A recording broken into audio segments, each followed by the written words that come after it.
ఈ పెళ్ళికి ముందే నేను బాగున్నా, ఈ పెళ్ళి తర్వాతనే నేను ఇన్ని కష్టాలు పడ్డా. ఇప్పుడు నీకు పెళ్ళి మహా అంటే ఎప్పుడవుతుంది? ఒక 25 years ఆ టైంకి అవుతుంది, లేకపోతే 30 yearsకి అవుతుంది. ఒక టైప్ ఆఫ్ మెచ్యూరిటీ నీకు ఏజ్కి వస్తుంది? 21, 22 ఆ ఏజ్కి వస్తుంది. 20 yearsకి వస్తుంది.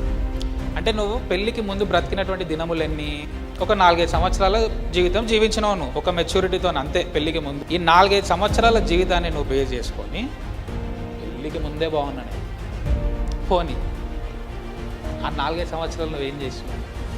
ఈ 4 సంవత్సరాలు వాళ్ళు ఏం చేసి ఉంటారు చెప్పాలా? అదే పెళ్లి కోసం వెయిట్ చేసి ఉంటాడు వాడు. ఆ 4 సంవత్సరాలు కూడా పెళ్లి కోసమే వెయిట్ చేసి పెళ్ళైన నెల రోజులకే వాడు అనుకుంటాడు పెళ్ళికి ముందే నేను బాగున్నా అనుకుంటాడు. వాడు మర్చిపోతాడు ఈ 5 సంవత్సరాలు కూడా నేను పెళ్లి కోసమే కదా ప్రార్థన చేసింది అన్న సంగతి మర్చిపోతాడు. ఇజ్రాయేల్ కూడా అంతే. మేము ఎప్పుడు బయటికి పోవాలని ప్రార్థన చేసి 2 రోజులు. వన్స్ బయటకు వచ్చిన తర్వాత నేను ఆ బానిసగా ఉన్నప్పుడే బాగున్నాను.